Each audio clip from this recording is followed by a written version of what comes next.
Hello, everyone. I'm Amy Hudnall with the Georgia Department of Economic Development, the Center of Innovation for Aerospace. Thank you for joining us for our first webinar on the new Cybersecurity Maturity Model Certification, or CMMC, which requires all Department of Defense suppliers to be accountable for their cybersecurity practices before they can bid for government contracts. Defense contracting is a $7.3 billion industry in Georgia. The DoD supply chain is increasingly at risk for cybersecurity attacks, in particular the small businesses that make up a large percentage of Georgia's defense industrial base.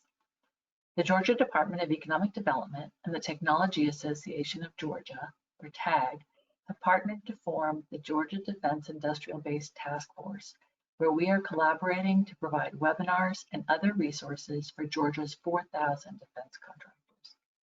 Our dedicated project manager, Cassia Baker, can help defense contracting companies find economic development support services and expertise across a variety of topics, including CMMC. For more information on how the task force can help your business, please go to georgia.org/cybersecurityedge or tagonline.org. For today's introductory webinar on CMMC, we'll hear from Roy Hadley, Jr., a member of the Privacy, Cybersecurity, and Data Management Practice Team at Adams & Reese, LLP. Roy's deep background in cybersecurity, privacy, and data management, and his expertise as both the General Counsel and Chief Privacy Officer allow him to support clients in protecting and managing their data and systems. As an example of his work, the City of Atlanta consulted Roy for its response and recovery efforts from the 2018 ransomware attack against the city. The Georgia House of Representatives recently recognized Roy for his cybersecurity work. Roy serves on the advisory board for the National Technology Security Coalition and chairs the InfoSec Society at TAG. Thank you, Roy, for sharing your expertise with our audience today. And for the audience members, as Roy is speaking, please put your questions in the chat box. Thank you, Amy. I appreciate it. Good morning, good afternoon, good evening, depending upon where you're listening from. As Amy said, we have formed TAG and the Georgia Department of Economic Development and some other partners have formed the Georgia Defense Industrial Base Task Force with the goal of helping businesses in Georgia, almost 4,000 strong, comply with the new CMMC requirements. Today, we're going to talk about those requirements in general. We're going to talk about what CMMC is. We're going to talk about where we are currently with respect to CMMC. And then we're going to talk about some things that you as a member of that defense industrial base here in the state of Georgia need to be thinking about and need to be doing currently with respect to compliance with CMMC. So those are our goals today. Hopefully you will find this beneficial and helpful. That said, I do want to emphasize that the task force is here to help you. And obviously we'll answer questions today, but we're also here, and at the end of this presentation, I'll put forth some resources and some contact information where you can find additional help. As Amy said, both she and Cassia are there to help from the Georgia Department of Economic Development, and we have other resources available also.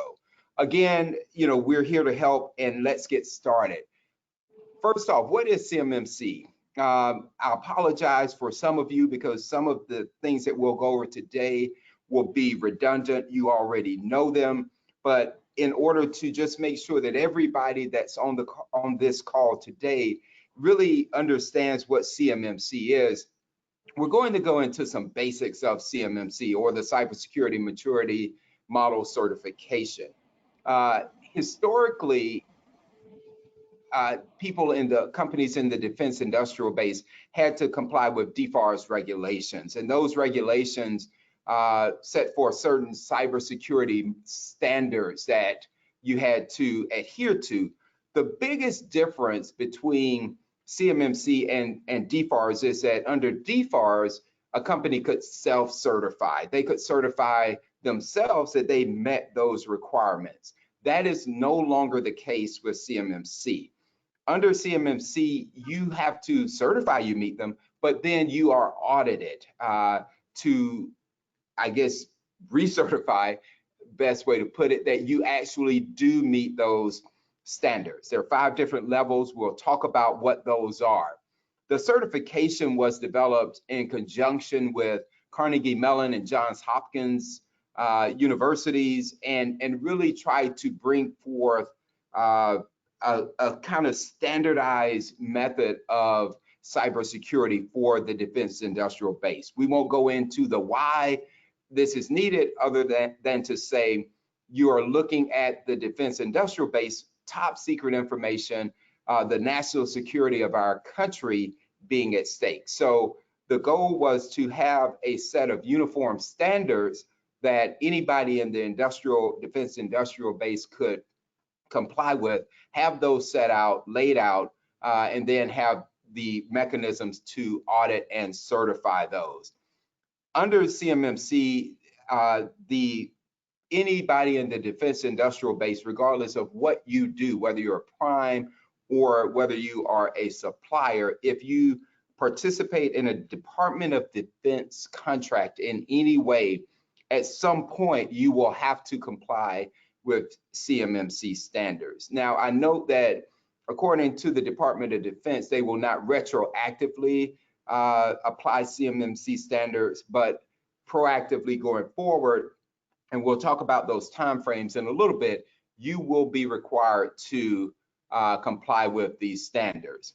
Where do these standards come from? They came from a host of different areas, some DFAR, some NIST, a lot of different ones, and you can see them on the slide there, and it actually came from others, but it was designed to be, CMMC, a kind of catch-all standard of catching the best of all these various standards out there, put them in one place, make them very clearly defined so that compliance is easier, but making sure that everybody in the defense industrial base complies and has some level of cybersecurity.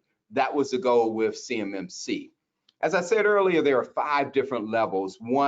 Level 1 being basic cyber hygiene, all the way to level 3, which is advanced and progressive.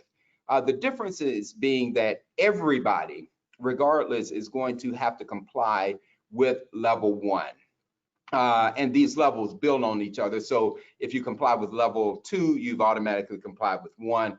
So on 5, you hit 1 through 4, and so on and so forth. There are some questions around 2 and 4 and what those will mean, but that will become clearer.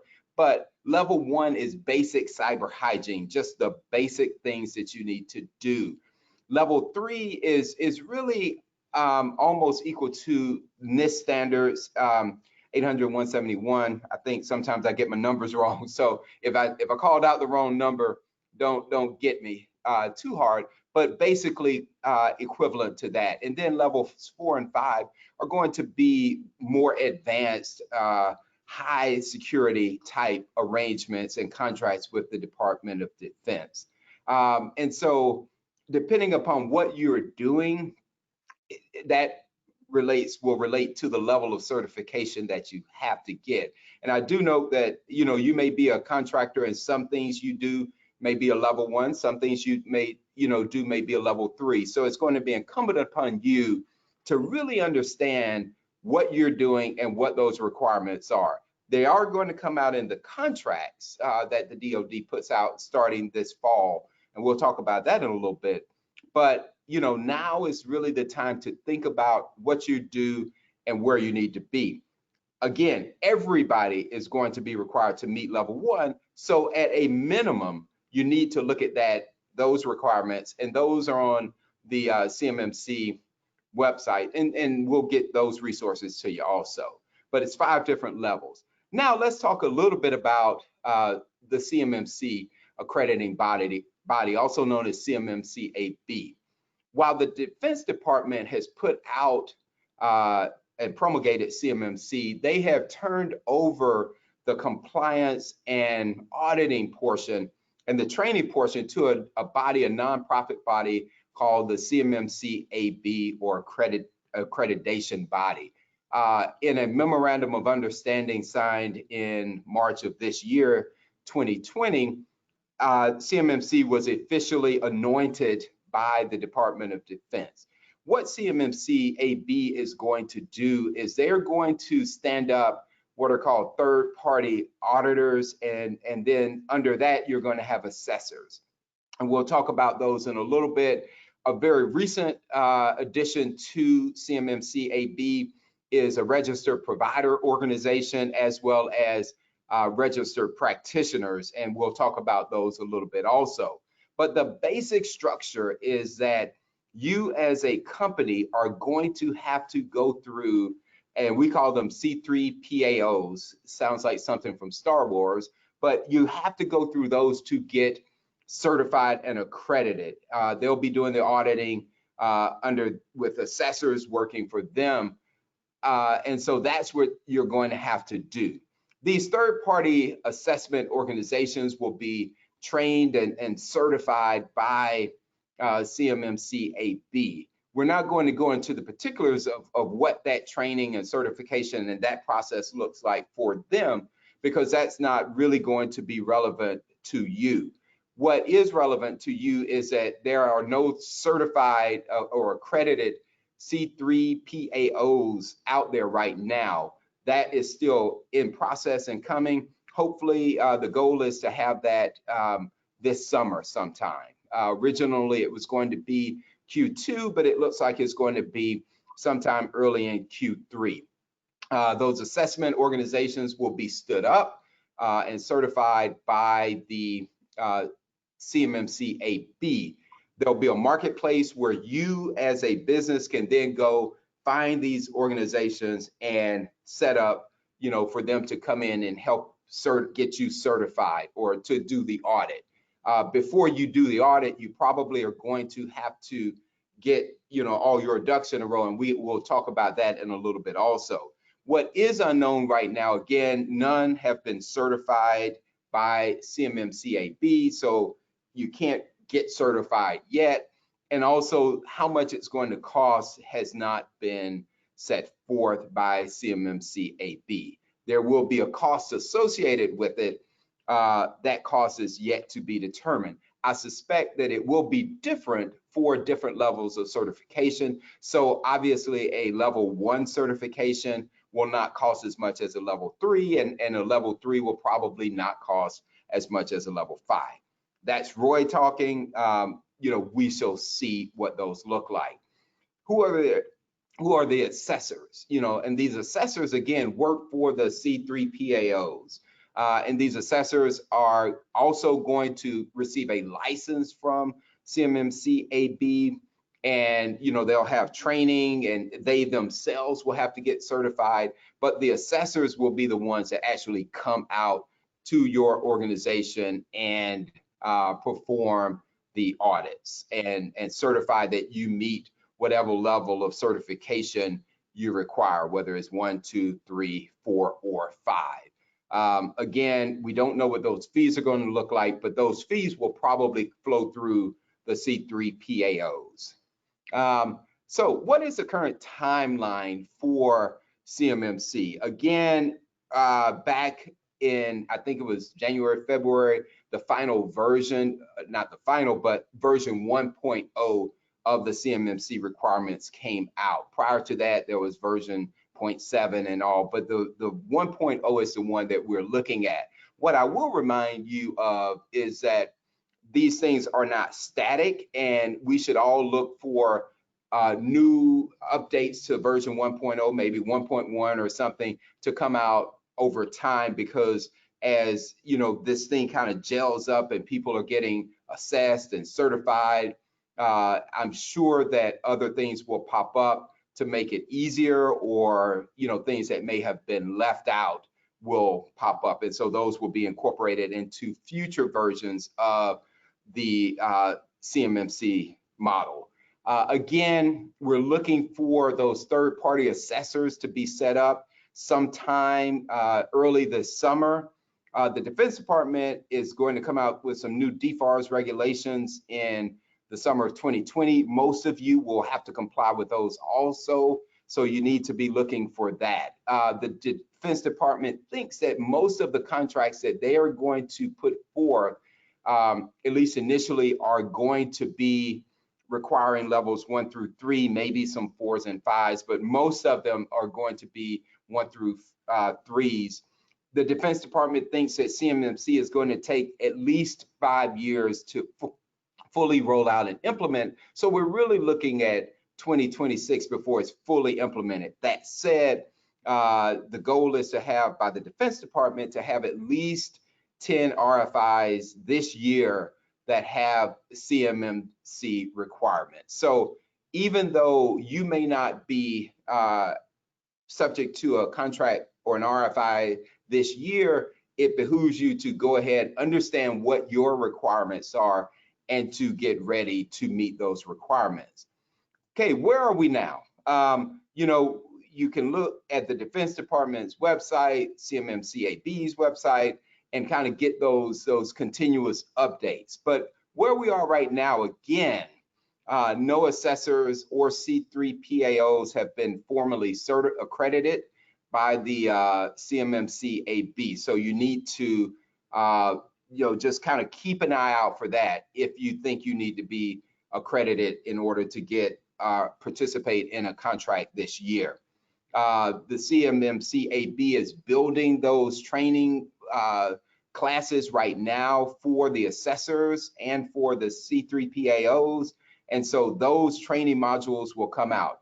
What I'm hearing is that the plan is for the CMMC AB to have about 60 assessor accreditors done this year and use the training to learn from before they roll it out even wider. But again, once those assessors and C3 PAOs are certified, they'll put them on the website and begin to roll those out. Right now, there are no fines associated with not complying with CMMC standards, levels 1 through 5, but you can't get a contract going forward without meeting those. So, you know, it's almost like a death sentence with respect to Defense Department contracts and CMMC compliance. So you need to comply and really be thinking about that. Again, what are some of the, excuse me, what are some of the unknowns? One of the biggest unknowns is that a lot of businesses are still either unaware of CMMC or, more importantly, unaware of what they need to be doing to comply with CMMC.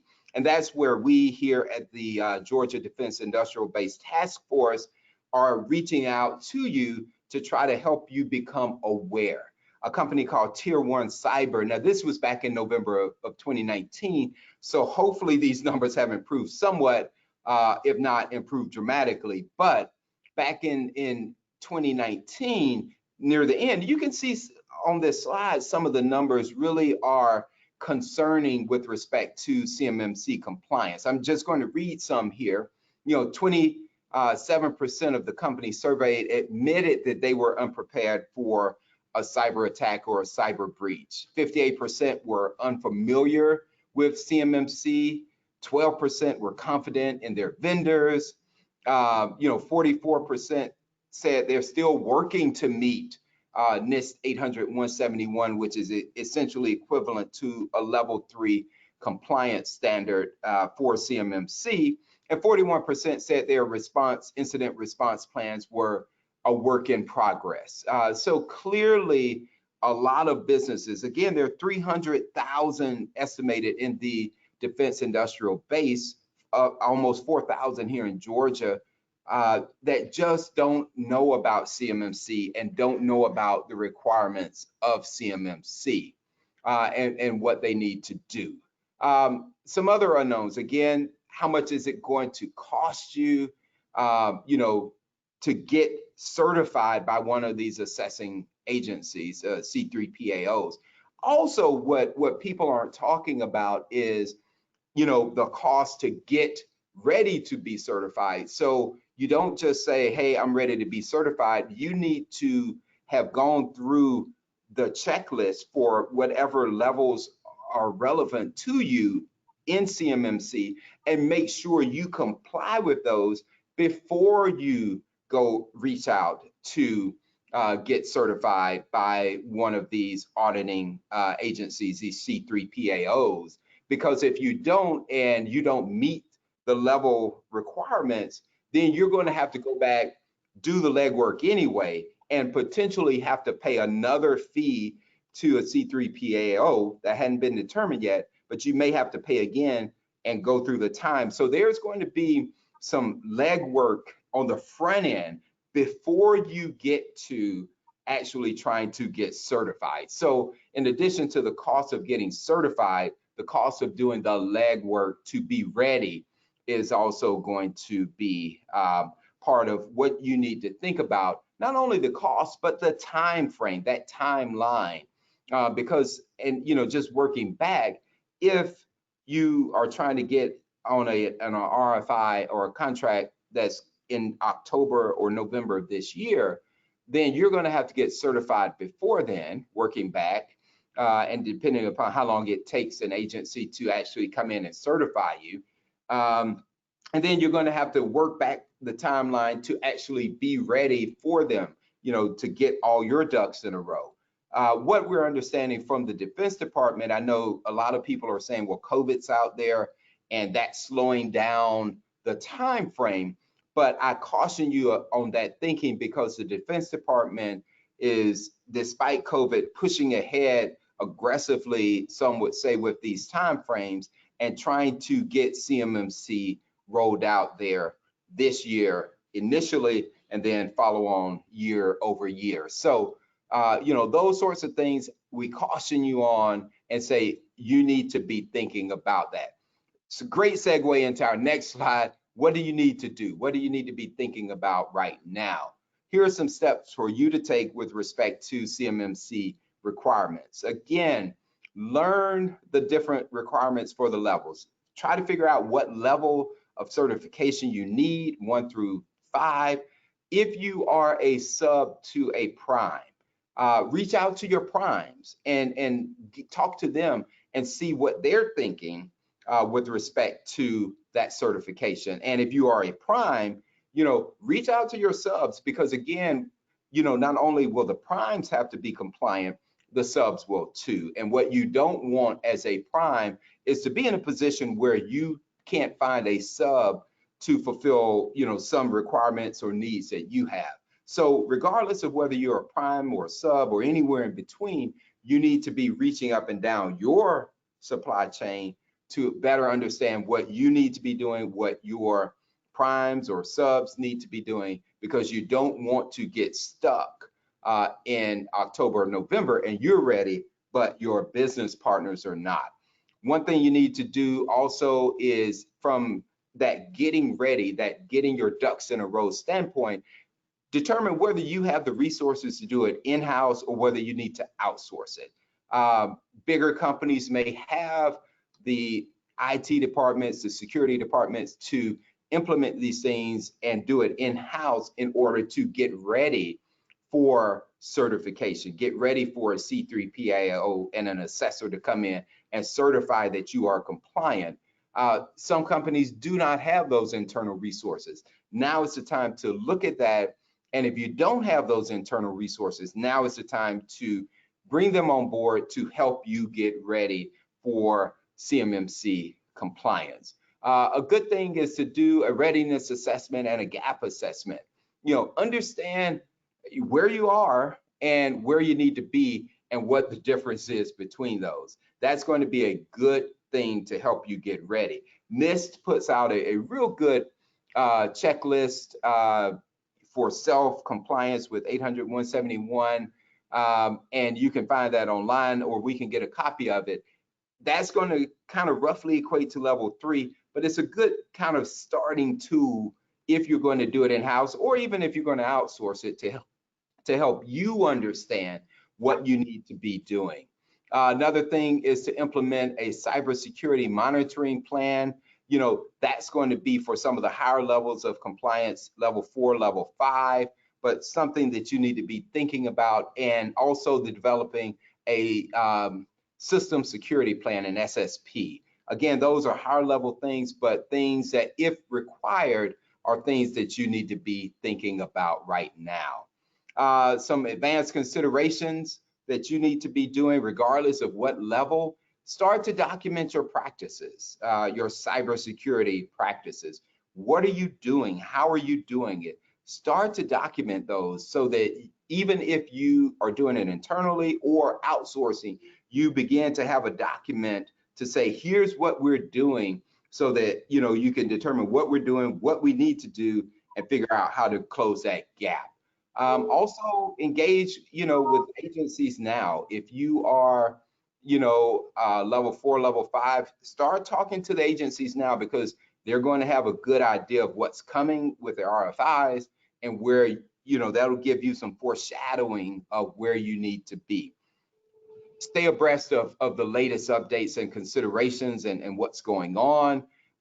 Again, we here at the Georgia Defense Industrial Base Task Force will do our best. We have a blog that's accessible on our website that kind of will give you updates, but it's very important, critically important, you might say, for you to stay abreast of what's going on. So for example, just yesterday, the RPOs came out, and for the CMMC AB, RPOs are organizations that are going to be certified. They can't go out and audit you. They are non-technical, but what those organizations are going to be are the ones that can help you to navigate this CMMC. They just set out some standards for those just this week. So, it's important for you to stay abreast of what's happening. Again, stay flexible, because these things will change. We're working on version 1.0, CMMC framework version 1.0, but there will be updates to it. There will be changes to it that will come. And so it's going to be important for you to know what those are, but also have the flexibility to meet those updates as they come, because as they come, those new requirements will be in the DoD's RFIs and RFQs and those sorts of things. So flexibility, agility will be the utmost importance. Again, just some recent updates, a few more. Again, the DoD believes that they are on track despite the COVID pandemic. Now, there will be some question about how CMMC AB, those C3PAOs, can get in and physically come to your locations to audit you because of social distancing and those sorts of things, different states' rules. So we'll have to work through those. But again, according to the DoD, they're pushing ahead. They're thinking, the DoD, that the first batch, first of 10 in 2020, will come out within the next 45 days that have CMMC requirements. We obviously will keep an eye out on those, but it behooves you, if you think that they will be relevant to you, to keep an eye out for them. One thing that also came out recently is that commercial off-the-shelf software will not be subject to CMMC at the current time. So if you are a provider of commercial off-the-shelf software, you won't have to meet any CMMC requirements. That said, that may change in the future. And level 1, which is just basic cyber hygiene, is probably a good place to get to anyway, because again, while you aren't subject to it right now, you may be in the future. I talked about the registered provider organizations, RPOs, and the registered practitioners, which are, again, organizations that will not be certifying you, but do subscribe to certain standards set forth by the CMMC AB, and those organizations will be able to help you navigate through CMMC on a more granular level than maybe we here at the task force can do. Again, here are some resources that I mentioned earlier with respect to CMMC. The first is the Georgia Defense Industrial Base Task Force, which is, you see the link there. Again, this task force is a partnership between the Technology Association of Georgia and the Georgia Department of Economic Development and some other industry partners to really kind of have a place for you as a member of the Georgia industrial base to go for help and resources with respect to CMMC.